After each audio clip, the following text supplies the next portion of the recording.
Baik, Assalamualaikum warahmatullahi wabarakatuh. Kembali lagi bersama saya Pak Jafar Arifin. Saya dari Universitas Diponegoro, Sekolah Vokasi, jurusan Teknologi Rekayasa Otomasi, Angkatan 2024. NIM saya 440 3246227 dari kelas praktikum Sistem Embedded A. Jadi pada video kali ini saya akan menjelaskan modul ke-8, yaitu I2C Bus dan integrasi sensor. Sebelum memasuki materi, saya akan menjelaskan sedikit gambaran apa itu I2C bus dan integrasi sensor. Jadi, sistem komunikasi I2C pada integrasi sensor bekerja layaknya jaringan angkutan terarah, di mana satu master dapat mengendalikan banyak slave.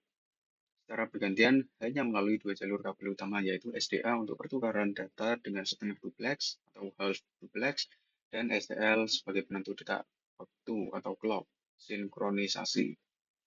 Setiap sensor di dalam bus memiliki alamat unik 7 bit yang bertindak sebagai identitas fisik, sehingga master cukup memanggil alamat sensor yang dituju untuk memulai proses pencuplikan data tanpa risiko salah kirim atau memicu konflik data dengan sensor lainnya yang berada di jalur yang sama. Oke, mungkin itu saja sedikit gambaran mengenai apa itu I2C bus dan integrasi sensor. Oh iya, untuk video kali ini saya akan menjelaskan materi. Lalu setelah penjelasan materi, saya akan menjelaskan percobaan yang sudah saya lakukan ketika praktikum. Untuk percobaannya sendiri ada 3. Untuk yang pertama itu ada komunikasi ESP32 dan STM32, di mana ESP32 sebagai master dan STM32 sebagai slave. Dan untuk percobaan yang kedua, yaitu sebaliknya STM32 sebagai master dan ESP32 sebagai slave. Dan untuk percobaan yang ketiga yaitu menampilkan hasil pembacaan sensor HSR04 pada LCD I2C. Oke, mungkin itu saja sedikit penjelasan mengenai percobaan yang sudah saya lakukan. Langsung saja memasuki materi. Nah, jadi di sini ada tujuan. Jadi tujuan video ini adalah memahami lapisan fisik bus to wire, SDA, dan SCL, serta fungsi open drain dan pull up resistor. Lalu menguasai logika protokol I2C meliputi addressing, 7 bit dan 10 bit, ada juga bit ACK dan NACK, dan kondisi transisi sinyal. Lalu memahami perbedaan mode kecepatan transmisi data dan mekanisme clock stretching.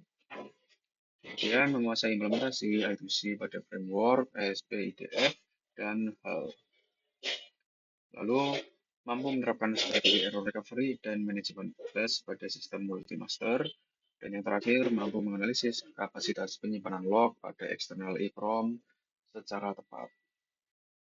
Selanjutnya, SDA dan SCL sebagai bus to wire.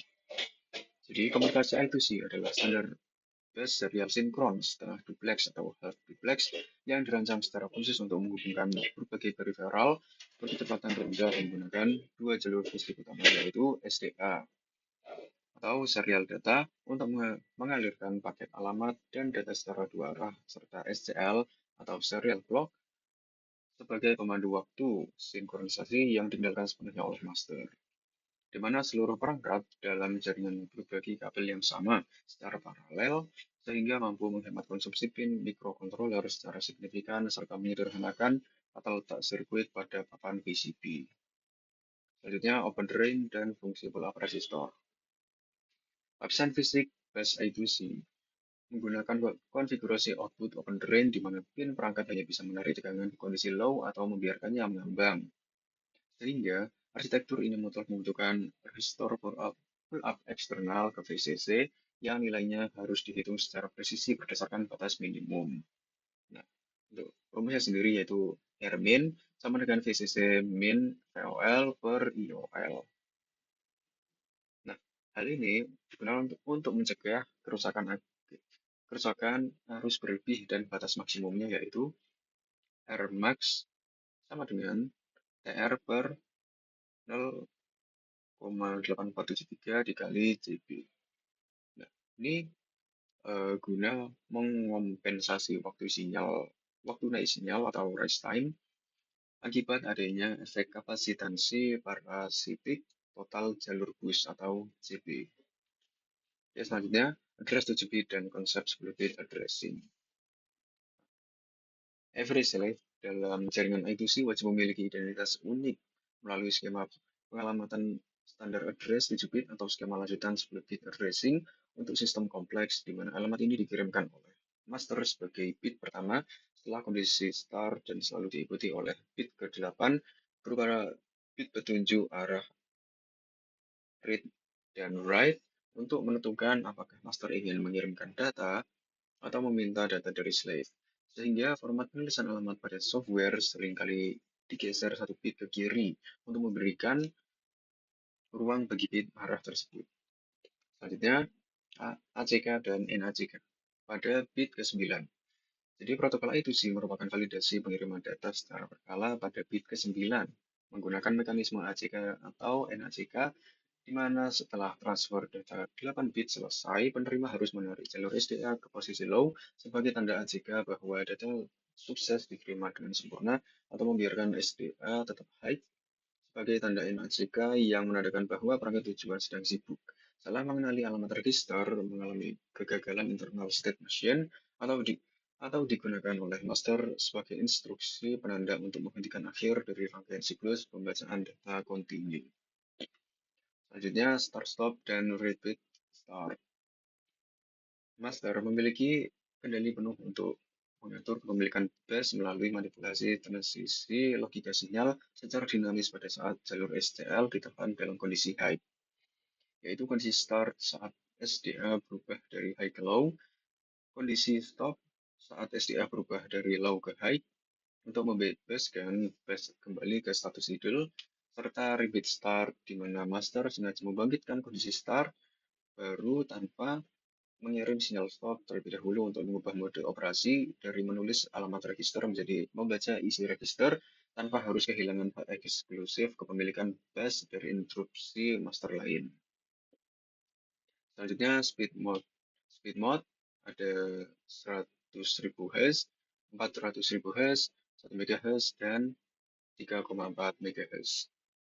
I2C menyediakan berbagai opsi kecepatan transfer data standar industri untuk menyesuaikan karakteristik bandwidth perangkat keras mulai dari standar mode hingga 100.000 Hz untuk perangkat lama atau kabel interkoneksi panjang, fast mode hingga 400.000 Hz sebagai standar sensor modern, fast mode plus hingga 1 MHz untuk transfer intensif jalur pendek, hingga high speed mode yang menembus 3,4 MHz dengan membutuhkan penanganan kelistrikan pull-up aktif internal khusus guna mereduksi efek perlambatan akibat konstanta waktu RC dari kapasitansi total bus.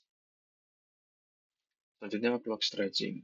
Clock stretching adalah fitur kendali aliran data perangkat keras yang mengizinkan perangkat slave menghentikan laju komunikasi secara paksa jika kecepatan pemrosesan data internalnya terlambat dengan cara menahan jalur SCL pada logika low segera setelah transfer bit selesai sehingga master terpaksa menunda pembuatan pulsa clock berikutnya sampai slave selesai melakukan kalkulasi internal dan melepaskan kembali jalur SCL ke logika high untuk menghindari terjadinya fenomena fatal berupa data overrun.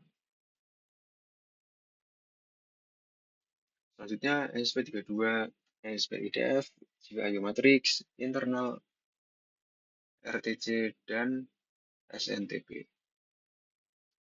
Pengembangan I2C menggunakan framework profesional ESP-IDF pada chip ESP32 menyediakan fleksibilitas arsitektur tinggi lewat fitur GPIO Matrix yang mengizinkan pengalokasian pin SCL dan SCL ke pin digital mana saja melalui software tanpa terikat konfigurasi pin fisik bawaan sirkuit hardware. Didukung modul internal RTC lokal untuk manajemen daya rendah serta catatan waktu kalender yang keakuratannya dikalibrasi secara berkala menggunakan protokol SNTP via Wi-Fi demi menghasilkan timestamp data log yang valid dan sinkron dengan waktu global. Selanjutnya, STM32 hal, DMA dan internal RTC. Implementasi I2C pada ekosistem STM32 menggunakan driver hardware abstraction layer terintegrasi penuh dengan fitur DMA untuk mengalirkan buffer data berkapasitas besar secara otomatis langsung ke RAM, tanpa melibatkan intervensi core CPU sehingga performa prosesor tetap optimal untuk menjalankan algoritma komputasi lain. Berkolaborasi dengan internal RTC mandiri berdaya baterai backup atau VBAT yang menjaga akurasi perhitungan waktu kalender saat sistem kehilangan satu daya utama. Selanjutnya, error recovery. Di antaranya ada 90 STL, stop, dan reinit. Kegagalan flash hang akibat perangkat slave mengalami crash di tengah transaksi yang mengakibatkan jalur SDA tertahan dalam logika low secara permanen sehingga mengunci flash dapat dipulihkan secara mandiri oleh master dengan mengubah konfigurasi PNSL ke mode GPIO umum untuk menyediakan 9 pulsa clock STL manual guna memaksa internal slave register slave menyelesaikan sisa bit data yang menggantung, diikuti pengiriman sinyal stop untuk merestart status logika bus, dan diakhiri dengan perintah reinitialization software driver I2C. Selanjutnya, bus ownership untuk multi-master atau master slave ESP32 dan STM32. Pada konfigurasi multi-master antara ESP32 dan STM32, hak pemilikan bus diatur secara hardware oleh skema arbitration berbasis interkoneksi wired N, di mana kedua MCU dapat mengirim data bersamaan saat bus idle, namun wajib memantau jalur SDL secara real-time, sehingga jika salah satu master mendeteksi logika bus ditarik low oleh perangkat lain saat dirinya mengirim logika high, maka perangkat tersebut langsung dinyatakan kalah arbitras dan wajib melepaskan bus tanpa merusak data perangkat lain. Selanjutnya, konfigurasi pin peripheral dan proteksi data EEPROM.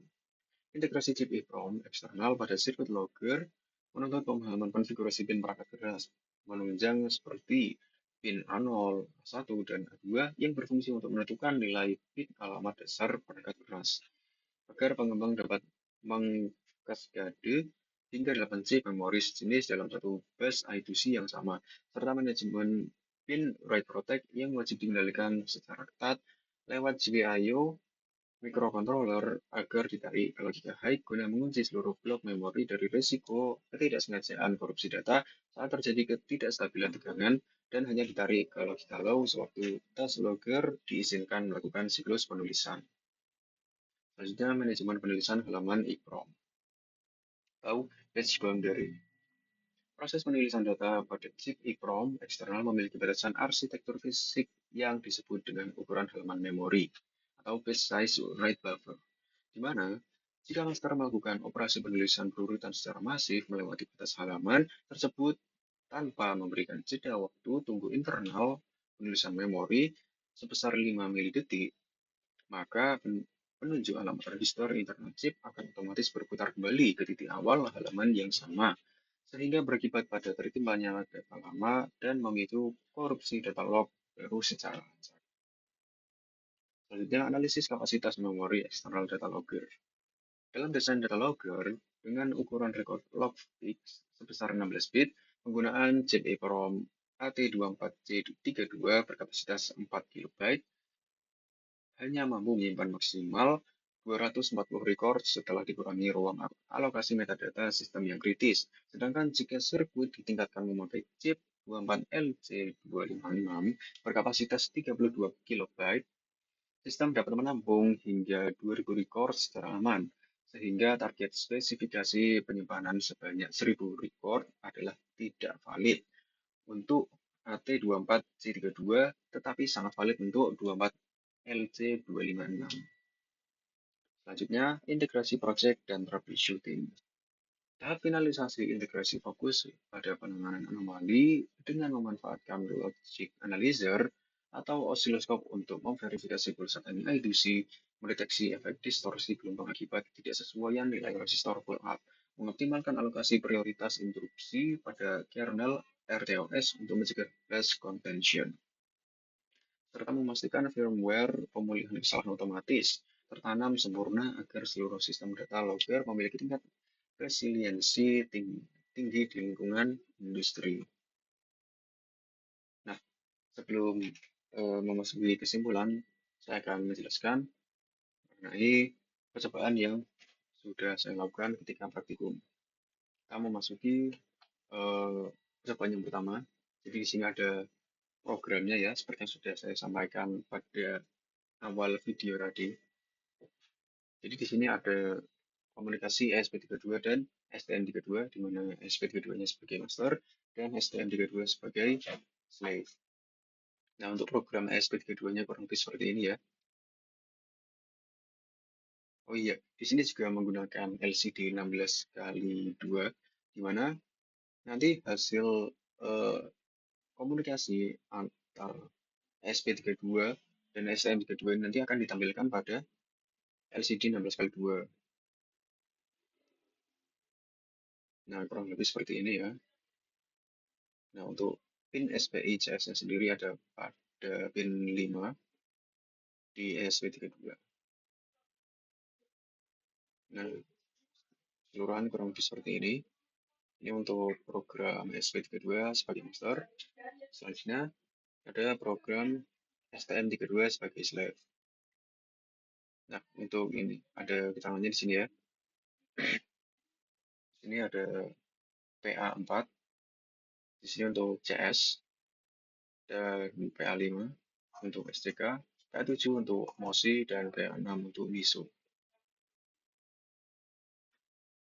Oke, kurang lebih keseluruhan programnya seperti ini. Oke, kita lanjut ke videonya saja.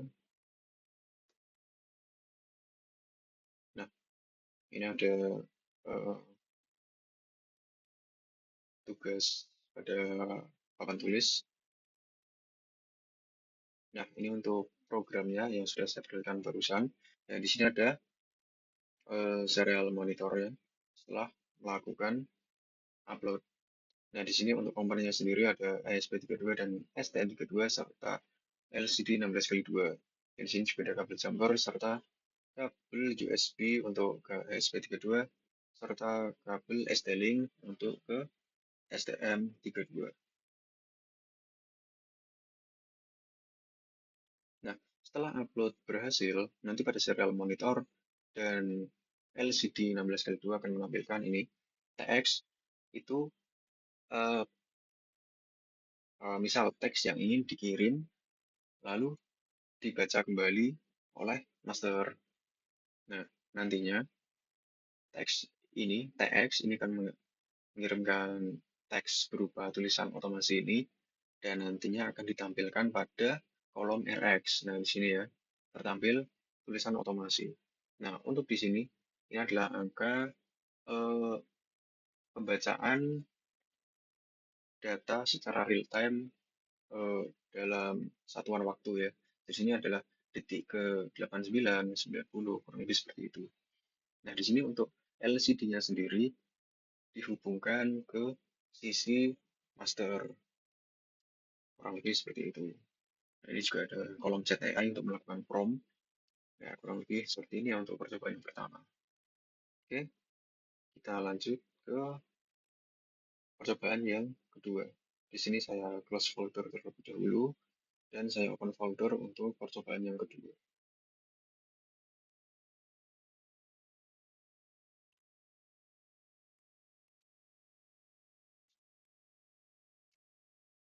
Nah, untuk percobaan yang kedua ini kurang lebih logika kerjanya masih sama seperti yang percobaan satu, hanya saja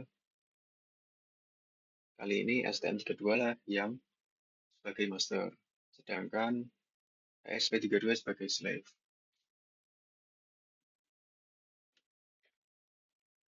Nah, karena kalau tadi LCD-nya dihubungkan ke ESP32, maka kali ini LCD 16x2-nya dihubungkan ke STM32. Sebenarnya bisa saja pilih salah satu. Misal LCD 16x2 dihubungkan ke master ataupun ke slave. Sebenarnya bisa-bisa saja. Tapi di sini saya menghubungkannya ke sisi master microcontroller yang sebagai master. Kurang lebih seperti itu. Nah, ini untuk pin SCL ada PP6 dan pin SDA pada PB7. Untuk pin MOSI, MISO, SLK, dan CS masih sama seperti percobaan yang pertama tadi. Oke, kurang lebih seperti itu. Nah, ini untuk keseluruhan program pada sisi STM32. Oh iya, karena di dalam folder ini ada dua program, pastikan membuka programnya itu satu-satu. Karena kalau membuka dua program secara bersamaan, maka akan error. Itu berlaku juga untuk ketika melakukan upload. Jadi ketika mengupload ke microcontroller, itu harus satu-satu, tidak bisa secara bersamaan. Kurang lebih seperti itu. Nah, ini untuk sisi SP32 ya, yaitu sebagai slave. Nah, untuk pin MOSI-nya sendiri pada pin 23, MISO pada pin 19, STLK pada pin 18, dan CS pada pin 5. Nah, untuk kali ini SP32 tidak terhubung ke LCD 16x2. Ya, kurang lebih hanya seperti ini programnya. Oh ya, ini juga memiliki program platform I/O-nya masing-masing ya. Ini berlaku juga untuk percobaan yang pertama tadi. Jadi masing-masing program memiliki program platform I/O-nya masing-masing. Kurang lebih seperti itu. Kita lanjut ke video percobaannya. Nah, kurang lebih seperti ini. Logika kerjanya masih mirip. Nah, ini setelah diupload, ada kolom CTI-nya untuk melakukan prompt. Jadi, program yang masih ada kekeliruan bisa dikoreksi secara otomatis setelah kita memberikan instruksi. Kurang lebih seperti itu. Oke, ini untuk penguploadannya berhasil. Sukses dari keterangannya. Ya, di sini STM32 sebagai master dan SP32 sebagai slave. Untuk komponennya sendiri masih sama seperti percobaan yang pertama. Nah, kalau sudah berhasil atau sukses, maka tampilan pada LCD LCD 16x2-nya, nah di sini pada teks akan mengirimkan teks bertuliskan Panji Genten ini ya. Nah, nantinya ini akan di eh, diperintahkan untuk ditampilkan pada RX. Nah, ini. Nah, kenapa tampilan teks pada RX-nya seperti ini? Ini memang karena STM kedua ini komunikasinya memang sedikit sulit ya. Jadi seperti ada gangguan pada pinnya atau emang pada microcontrollernya seperti itu. Jadi tulisan yang terkirim itu agak seperti putus-putus gitulah ya. Karena itulah hasil teks yang terkirim seperti ini. Tapi ini sudah termasuk berhasil karena teks berhasil terkirim. Meskipun memang teksnya putus-putus hasil pengirimannya. Nah, seperti ini ya, lebih untuk teks. Kirimkan teks berupa tulisan Panji Genteng dan akan ditampilkan pada RX. Oke, kurang lebih seperti itu untuk percobaan yang kedua.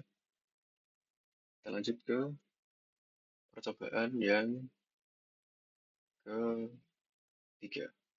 Ini saya close terlebih dahulu. Dan ini akan saya open.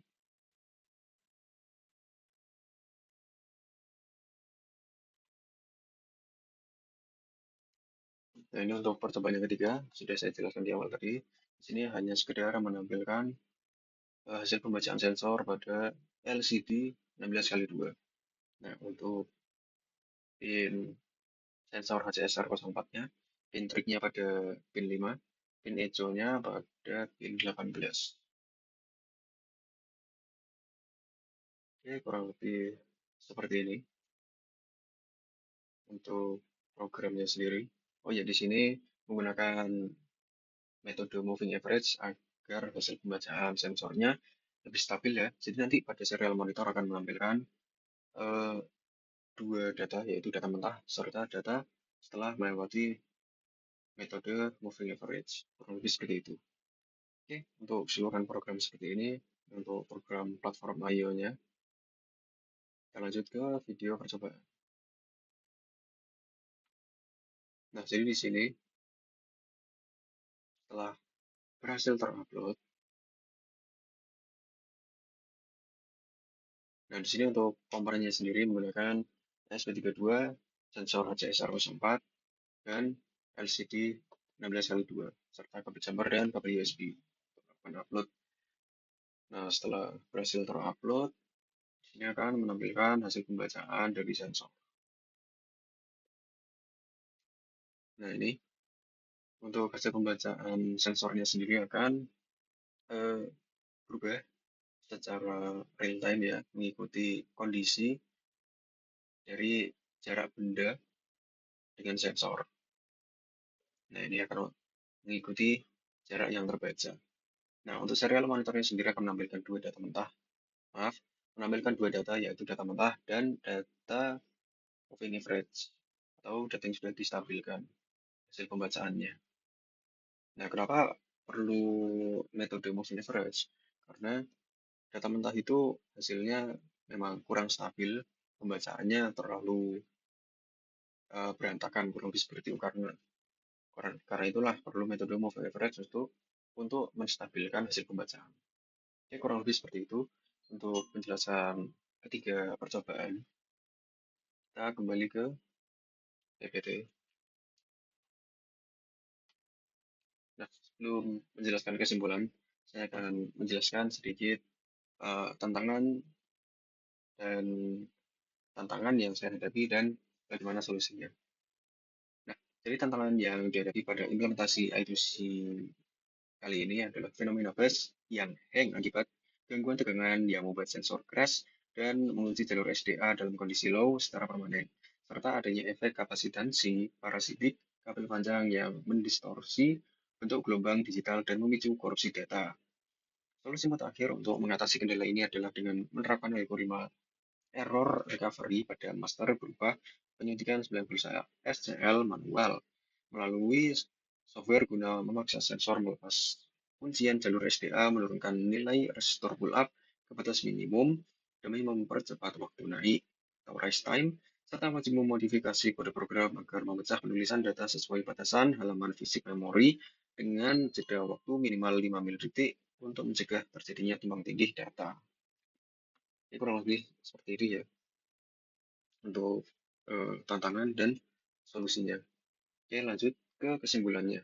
Jadi komunikasi I2C Open Drain merupakan solusi efisien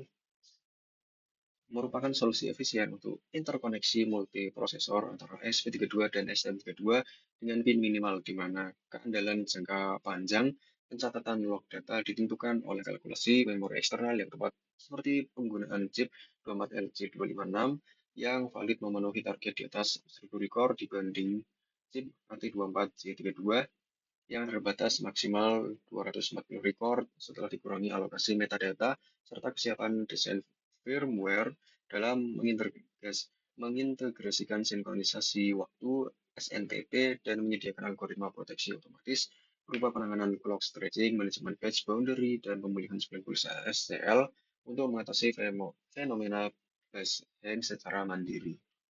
Jadi kurang lebih seperti itu yang dapat saya sampaikan pada video kali ini. Kurang lebihnya saya mohon maaf. Wassalamualaikum warahmatullahi wabarakatuh.